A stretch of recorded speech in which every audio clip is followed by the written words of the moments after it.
আসসালামু আলাইকুম রহমতুল্লাহি ওবরকাতুহু। সম্মানিত দর্শক, ডক্টর মোহাম্মদ ইউনূসের অন্তর্বর্তীকালীন সরকারের প্রায় ৮ মাস হতে চলল। এই সময়টিতে বহু ঘটনা ঘটেছে, বহু দুর্ঘটনা ঘটেছে। মানুষের মন এবং মননে নানা রকম প্রতিক্রিয়া তৈরি হয়েছে। রাজনীতিতে নতুন নতুন বলয় তৈরি হয়েছে। আশঙ্কা করার মতো দেশি এবং আন্তর্জাতিক অনেকগুলো প্রেক্ষাপট তৈরি হয়ে গেছে। এমনকি বাংলাদেশ যদি যুদ্ধে জড়িয়ে পড়ে, এমনকি ভারত সীমান্তে এবং মায়ানমার সীমান্তে আমাদের যে সীমানা, সেই সীমানাতে যদি অশান্তির আগুন দাউ দাউ করে জ্বলে ওঠে, খুব আশ্চর্য হওয়ার মতো কিছু নেই।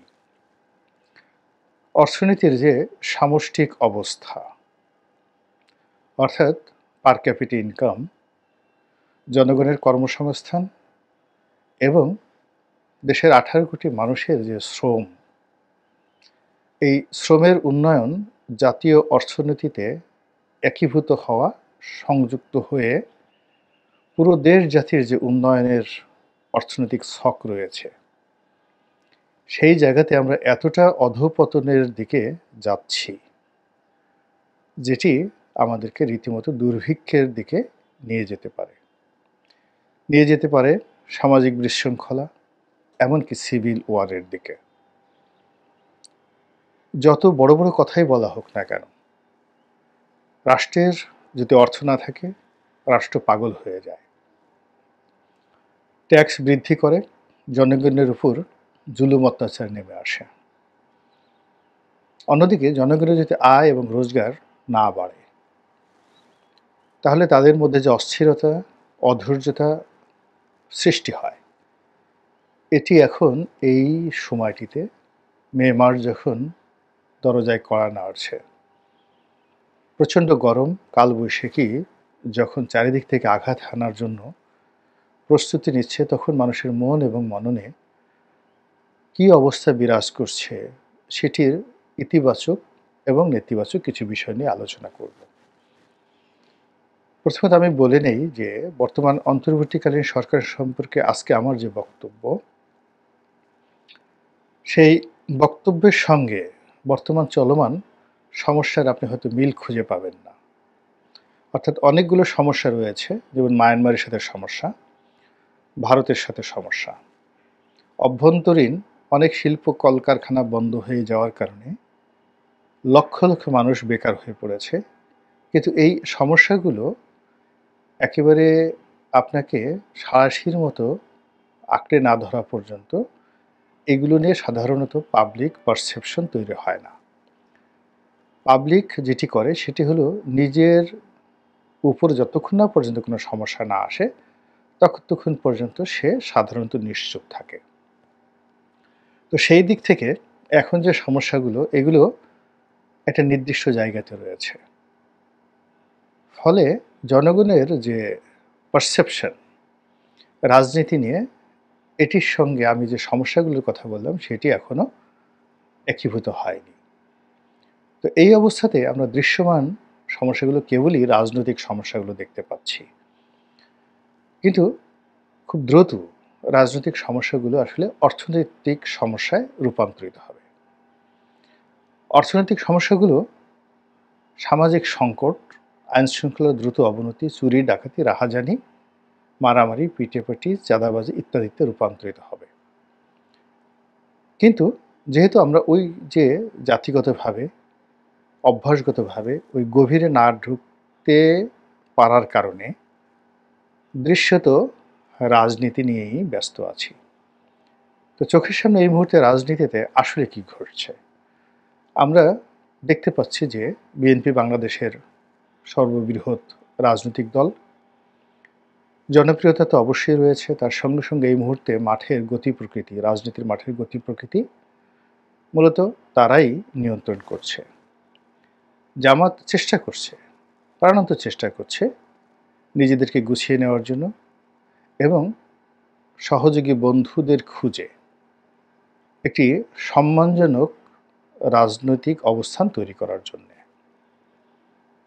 কিন্তু এখনো পর্যন্ত জামাতের পক্ষ থেকে সে ধরনের কোনো দেশি বা বিদেশি আশ্বাস বা পরিবেশ বা পরিস্থিতি তৈরি হয়নি। ফলে এখানে কার্যত অন্তর্বর্তীকালীন সরকারের প্রধান ডক্টর মোহাম্মদ ইউনূস এবং বিএনপি এই দুই পক্ষের মধ্যেই সকল বিরোধ, সকল বন্ধুত্ব, সকল প্রেম, সকল বিরহ সবকিছু নির্ভর করছে। তো কাজেই বিএনপির একজন এই মুহূর্তে সমর্থক হিসাবে আপনার, আমার কথা বললাম না এই কারণে যে আমি যখন এই ভিডিওগুলো করি বা লেখালেখি করি তখন আমার মাথা থেকে বিএনপি বা আওয়ামী লীগ বা জামাত এদের প্রতি আমার যে ব্যক্তিগত দুর্বলতা, ক্ষোভ, বিক্ষোভ, রাগ বিরাগ এগুলো সব আমি ঝেড়ে ফেলি। আমি সাধারণত নিরপেক্ষ কথা বলার চেষ্টা করি।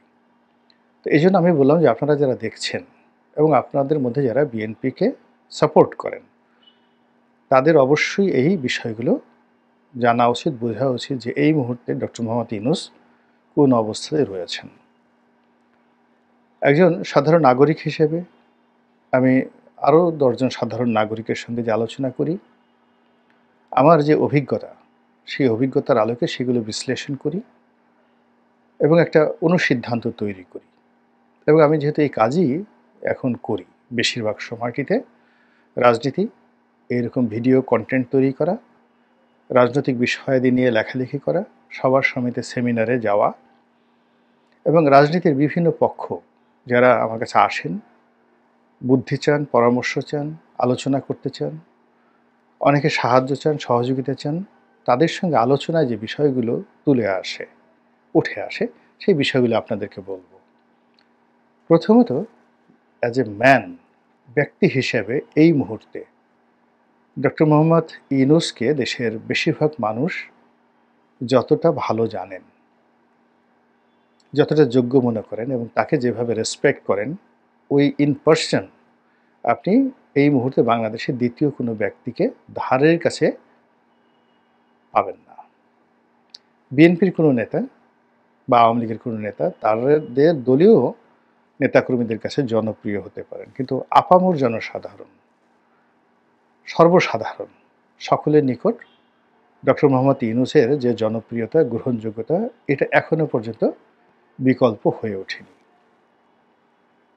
ফলে তাকে নিয়ে যদি কেউ খেলে, অর্থাৎ ট্রাম্প হিসেবে বা ট্রাম্প কার্ড হিসেবে ডক্টর মোহাম্মদ ইউনূসকে কেউ প্রেসিডেন্ট বানাতে চান, প্রধানমন্ত্রী বানাতে চান এবং কৌশল অবলম্বন করতে পারেন, তাহলে জনগণের একটা সমর্থন এখানে এসে যাবে। রাজনৈতিক দলগুলো বিরোধিতা করবে, কিন্তু কার্যত কোনো লাভ হবে না, এটাই বাস্তবতা। দ্বিতীয়ত, ডক্টর মোহাম্মদ ইউনূসের সঙ্গে যে উপদেষ্টা রয়েছেন এদের অনেকের ব্যাপারে জনগণ আশাহত, খুবই বিরক্ত কারো কারো ব্যাপারে, এবং বেশ কয়েকজনের বিরুদ্ধে ইতিমধ্যেই দুর্নীতির অভিযোগ স্পষ্ট হয়ে উঠেছে। এই সমস্যাটা আমাদের নয়, এই সমস্যা ডক্টর মোহাম্মদ ইউনূসের।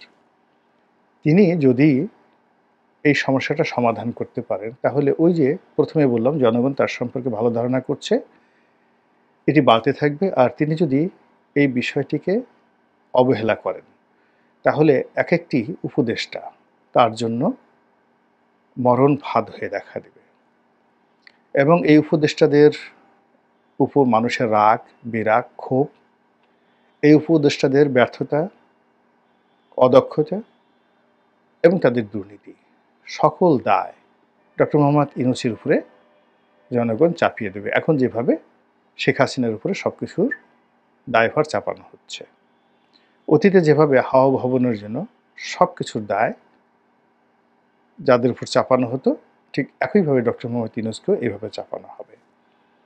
এখন এই সমস্যাটা যারা ইউনূসপন্থী রয়েছেন তারা সমাধান করার চেষ্টা করছেন তাদের মতো করে, কিন্তু যারা ইউনূস বিরোধী রয়েছেন তারা কিন্তু এটাকে ম্যাটেরিয়ালাইজ করার জন্য, বস্তুগত করার জন্য, দৃশ্যমান করার জন্য এটিকে নিয়ে রাজনীতি করার জন্য যা যা করা দরকার আমার কাছে মনে হচ্ছে না যে বিএনপি এই কাজটি করতে পারছে। সাধারণ জনগণ যেখানে উপদেষ্টাদের যে কোনো দুর্নীতি নিয়ে, সমন্বয়কদের যে কোনো দুর্নীতি নিয়ে ১০ মুখে কথা বলছে, সে তুলনায় বিএনপির নেতৃবৃন্দ কোনো কথাবার্তা না বলার কারণে পুরো পরিস্থিতি তাদের যে প্রতিপক্ষ ডক্টর মোহাম্মদ ইউনূসের পক্ষে চলে যাচ্ছে। এবং এই অবস্থা যদি চলতে থাকে সেক্ষেত্রে বিএনপি যে বিষয়গুলো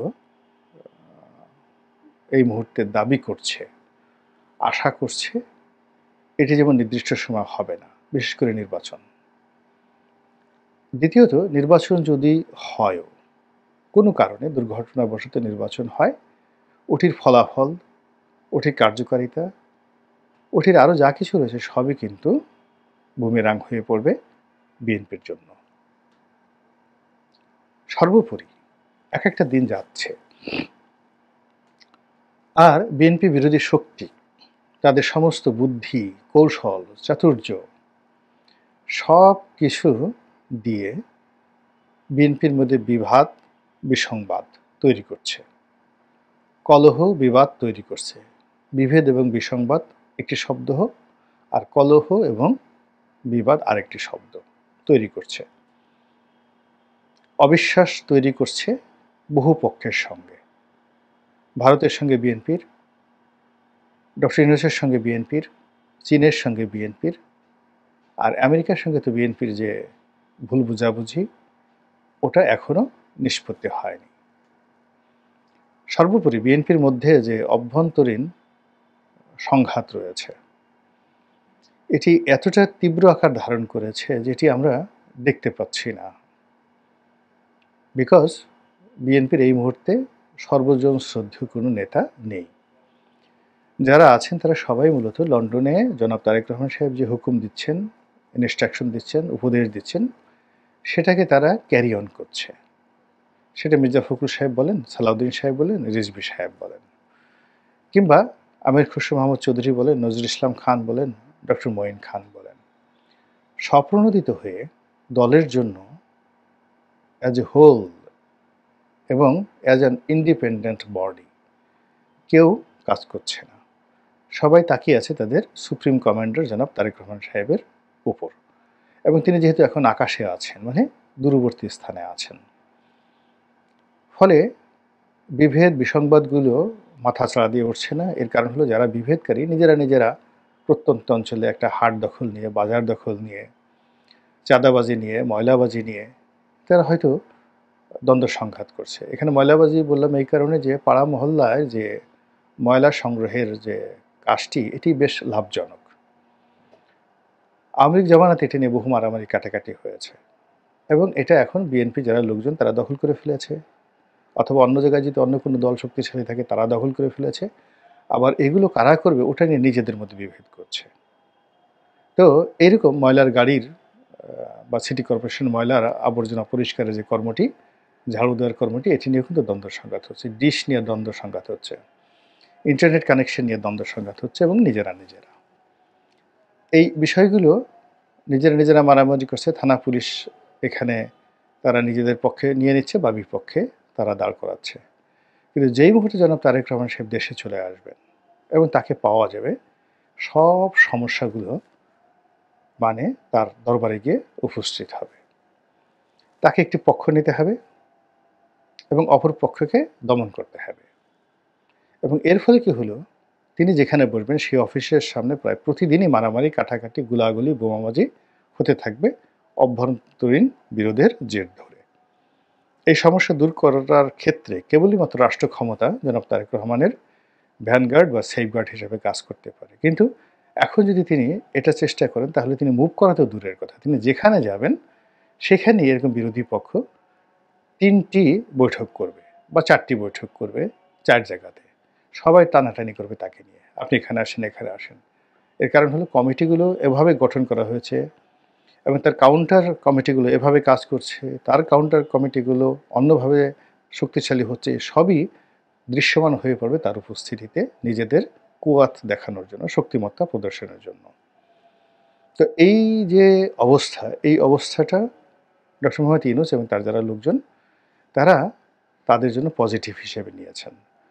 ফলে বিএনপি যত উত্তেজিত হচ্ছে তারা তত কুল হচ্ছেন এবং বিএনপি যত দ্রুত নির্বাচন চাচ্ছে তারা তত কাউন্টার, ঢিলেমি, তারপরে নানা রকম ব্যর্থবোধক কথাবার্তা বলে পুরো পরিস্থিতিকে জটিল করে তুলছে। ফলে এই অবস্থায় আগামীর যে রাজনীতি, এটি যে একটি সহজ এবং সরল সমাধান হবে আমার কাছে ব্যক্তিগতভাবে মনে হচ্ছে না। এখানে অনেক হিসাবপত্রের ব্যাপার আছে, অনেক কূটকৌশলের ব্যাপার আছে, অনেক দেশি আন্তর্জাতিক খেলাধুলা আছে এবং সেইগুলোর পরিপূর্ণ নিষ্পত্তি না হওয়া পর্যন্ত সম্ভবত আমরা গণতন্ত্রের যে সুবাতাস সেটা পাচ্ছি না। আল্লাহ আমাদের সবাইকে হেদায়েত দান করুন এবং হেফাজত করুন। আসসালামু আলাইকুম ওয়া রাহমাতুল্লাহি ওয়া বারাকাতুহু।